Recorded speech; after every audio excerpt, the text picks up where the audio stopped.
देखिए, कोई कारण नहीं है। एक किसान पुत्र थे धनखड़ जी, और उपराष्ट्रपति थे भारत के। उन्होंने अपने स्वास्थ्य कारणों से इस्तीफा दिया है। इसका माने लगाने वाला कोई माने लगा ले, लेकिन इसमें कोई तथ्य नहीं है। उनका शानदार कार्यकाल रहा है, वो राज्यपाल भी रहे हैं, सांसद भी रहे हैं, विधायक भी रहे हैं, और स्वास्थ्य कारणों से इस्तीफा दिए हैं।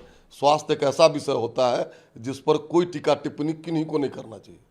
ऑपरेशन सिंदूर को लेकर लगातार विपक्ष लोकसभा में एक स्पेशल सेशन की मांग कर रहा है और उस पर डिस्प्यूट रूप से एक चर्चा करने की मांग हो रही है।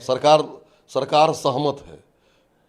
कार्य संचालन नियमावली होता है भारत के पार्लियामेंट में, उसके तहत विपक्ष जो भी सवाल करेगा सत्ता पक्ष उसका जवाब देगा। और ऑपरेशन सिंदूर एक पराक्रम और विजय का चीज है, उस पर अगर वो करेंगे तो निश्चित रूप से सरकार तैयार है और उस पर बहस होगा। इंडिया ब्लॉक के लीडर्स आज लोकसभा और राज्यसभा में एसआईआर को लेकर भी देखिए, उनके हताशा को दर्शाता है एसआईआर। गहन पुनर्निरीक्षण पहली बार नहीं हो रहा है, देश में कई बार हुआ है। क्या कोई व्यक्ति मृत्यु हो गया है, उसकी मृत्यु हो गई है तो उसका नाम रहना चाहिए? क्या दो जगह तीन जगह अगर नाम है तो क्या रहना चाहिए? क्या बांग्लादेश घुसपैठियों का, रोहिंग्याओं का नाम रहना चाहिए? विपक्ष देश के साथ खिलवाड़ करना चाहता है अपने वोट बैंक के पॉलिटिक्स के तहत। विपक्ष का हताशा और निराशा दर्शाता है, चूंकि बिहार में चुनाव होने वाला है और बिहार में विपक्ष फिर मुंह के बल गिरेगा, इसीलिए वो अनाप आरोप लगा रहा है। पप्पू यादव ने कहा है कि देश के विभाजन में सिर्फ मोहम्मद अली जिन्ना जिम्मेदार नहीं है, और जो लोग 56 इंच का सीना बोलते हैं उनका 56 इंच का सीना नहीं है, 5 इंच का है। क्योंकि जिस तरीके से उन्होंने इंडिया पाकिस्तान के बीच सीज फायर हुआ, यूक्रेन ने कभी अपने घुटने नहीं टेके, लेकिन ये पीएम कायर हैं और इन्होंने घुटने टेके। अच्छा, पीएम के बारे में सूर्य को अगर भगजोगिनी कुछ उपदेश देता है तो ये कहीं से उचित नहीं है।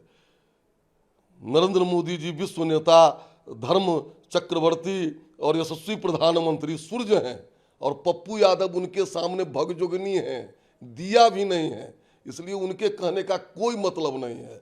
पप्पू यादव अपने गिरेबान में जाके, पप्पू यादव का क्या पिछला इतिहास रहा है और किस तरह की राजनीति करते हैं। रही बात देश के विभाजन का, तो ये दुखद था, और उस समय जो अंबेडकर जी कहते थे कि पूरा बदला बदली होना चाहिए, जमीन भी ले लिया, पूरा रह भी गया, और आज सरदर्द भी बना हुआ है। इसलिए मैं तो आपके लोकप्रिय टीवी चैनल के माध्यम से कहता हूं कि जिस तरह सिंधु जल समझौता पर पुनर्विचार हुआ है और उसको सस्पेंड किया गया है, उस तरह 1950 में नेहरू और लियाकत समझौता जो हुआ था दो प्रधानमंत्री के बीच में, उस पर भी पुनर्विचार हो।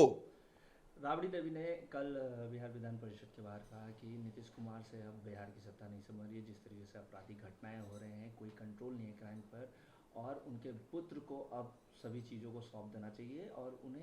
अच्छा, राबड़ी जी को कहने का कोई अधिकार नहीं है। वो भी 15 साल लालू जी और राबड़ी जी सरकार में रही हैं। किस तरह से नरसंहार होता था, किस तरह से फिरौती के लिए अपहरण होता था।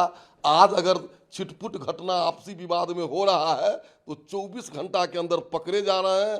Half encounter, full encounter Bihar में शुरू है, और कोई सत्ता से संरक्षण अपराधियों को प्राप्त नहीं है।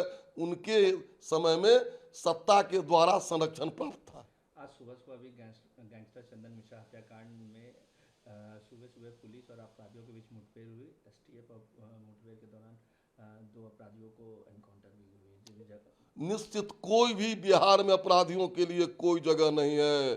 जो करेगा उसको भुगतना पड़ेगा।